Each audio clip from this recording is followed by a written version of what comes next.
Chcete poradit s výběrem? Pusťte si naše instruktážní video.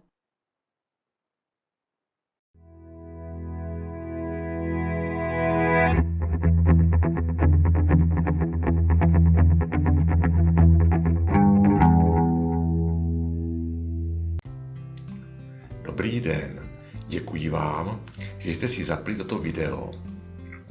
Sedíte nyní u počítače a vybíráte čerpadlo, které nejlépe vyhovuje vašim představám a požadavkům. Určitě se těšíte, že až si ho objednáte, obdržíte, zapojíte a zprovozníte, že bude mít přesně ty vlastnosti, které jste si představovali. K tomu, abyste si dokázali správně vybrat ponorné kalové čerpadlo, potřebujete různé informace, kterými vás nyní chci seznámit. K čemu je kalové čerpadlo určeno? Jak už vyplývá z jeho názvu, používá se na čerpání znečištěné vody. Z jakých druhů můžete vybírat? Základní rozdělení je na čerpadla povrchová a ponorná. Ponorná jsou samozřejmě navržená tak, aby umožňovala trvalé ponoření. Povrchová čerpadla můžeme dále rozdělit na samonasávací a normální.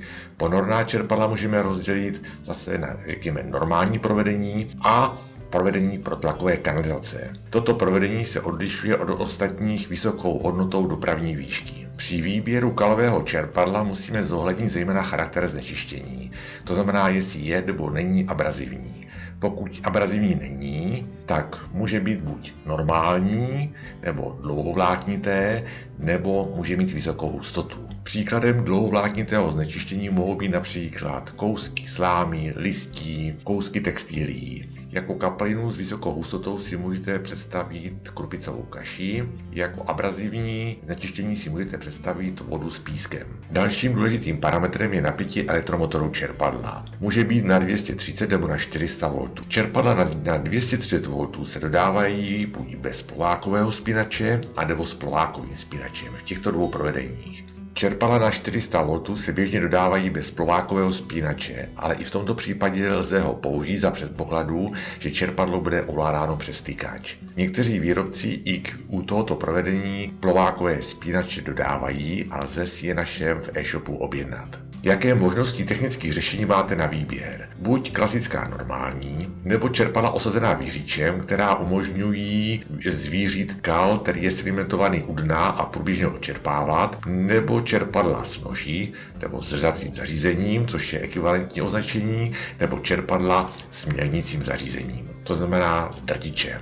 Čerpadla s řezacím zařízením si můžeme představit jejich funkci jako funkci mixérů, zatímco čerpadla s mělnicím zařízením si můžete představit jako mlýnek na maso. Kalová čerpadla s noží a s mělnicím zařízením jsou určena na čerpání odpadní vody znečištěné dlouholáknitými nečistotami. Způsob cházení elektromotoru čerpadla je důležitý zejména v případě, kdy potřebujete očerpat kapalinu tak, abyste dosáhli minimální hladiny. V tomto případě je potřeba, abyste použili čerpadlo, které je chlazené čerpanou kapalinou, protože pokud byste použili čerpadlo, které je chlazené pouze přes plášť, tak by mohlo dojít k jeho poškození. U každého čerpadla je uveden způsob chlazení v naší nabídce, jinak ho také poznáte podle toho, jakým způsobem je řešen výtlak čerpané kapaliny. Pokud je výtlak umístěn v horní části, je čerpadlo většinou chlazeno čerpanou kapalinou, pokud je umístěno ve spodní části, je chlazeno pláštěm. Jakou má funkci plovákový spínač u ponorného kalového čerpadla? V prvé řadě je to ochrana proti běhu na sucho a dále umožňuje automatický provoz. Co si pod tím představit? Po dosažení určité výšky hladiny dojde k zapnutí čerpadla,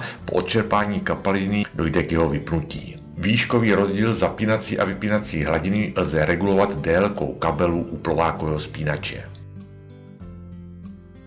Plovákový spínač může být umístěn buď na kabelu, na rabení, nebo může být integrován do tělesa vlastního čerpadla. Čerpadla s integrovaným plovákem jsou vhodná zejména v těch případech, kdy je pro jejich umístění málo místa a kdy je potřeba dosáhnout nízké hladiny odčerpávané kapaliny. V ostatních případech, to znamená v použití plovákového spínače na kabelu, je vždy potřeba zvážit, zda v místě umístění čerpadla je pro jeho pohyb dostatek místa.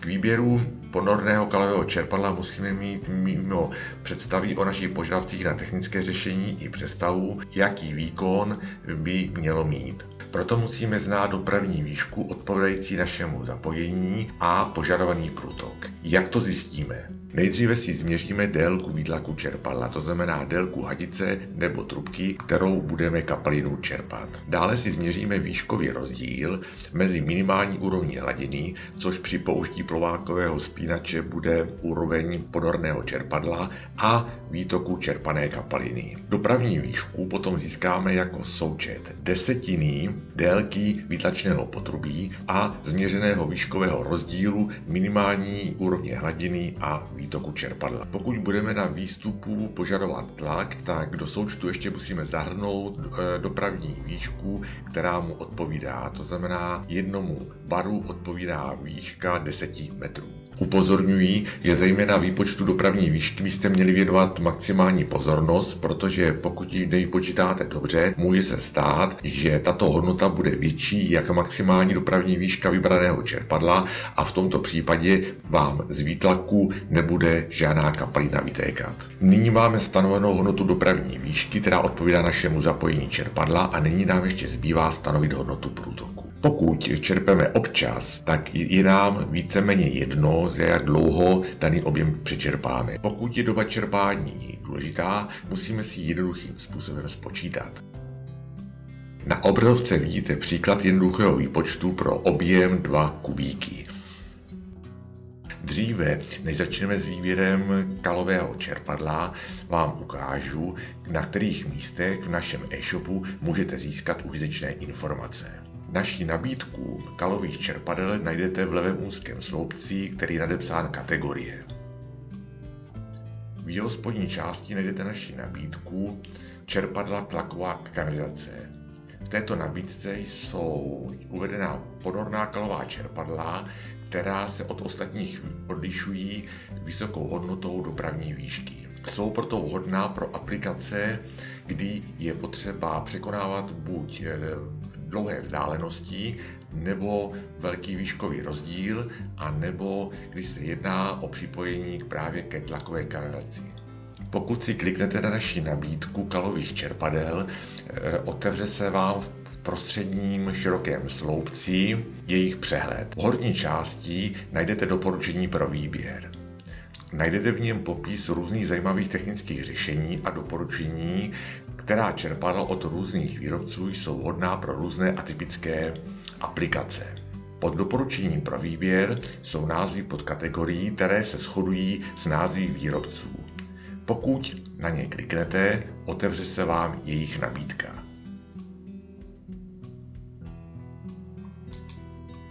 Stejně jako u hlavní kategorie, i v nabídce daného výrobce je v horní části prostředního sloupce umístěno doporučení pro výběr. Jsou zde popsány odlišnosti jednotlivých typových řad a různé technické zajímavosti, které se vztahují k danému výrobci. Často zde i bývá uvedeno označení čerpadel daného výrobce.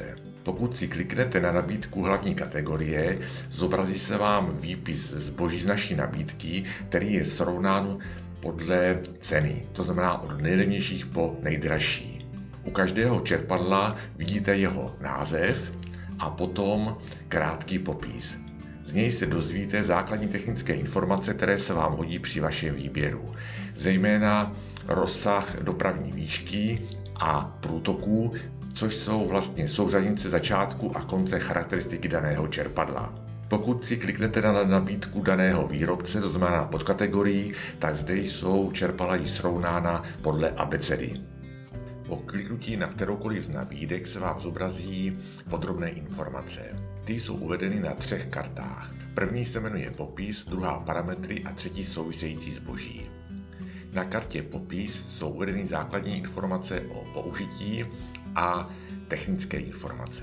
Na kartě parametry je uveden přehled nejdůležitějších parametrů užitečných pro výběr. Na kartě související zboží je uvedeno příslušenství, které si k danému výrobku můžete objednat. V levém úzkém sloupci jsou u každého zboží uvedeny informace o výrobci. Můžete se zde podívat na jeho webovou stránku a případně se podívat i na ostatní zboží, které je v naší nabídce.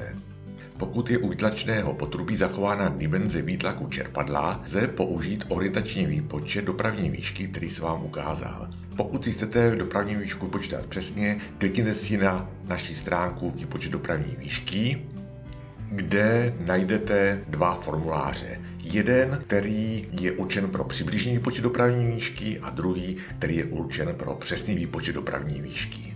Pokud potřebujete ponorné kalové čerpadlo na přečerpávání obsahu septiků nebo žumpí, doporučuji vám stáhnout si zdarma e-book. Přihlášku najdete v horní části našeho e-shopu. A nyní k samotnému výběru.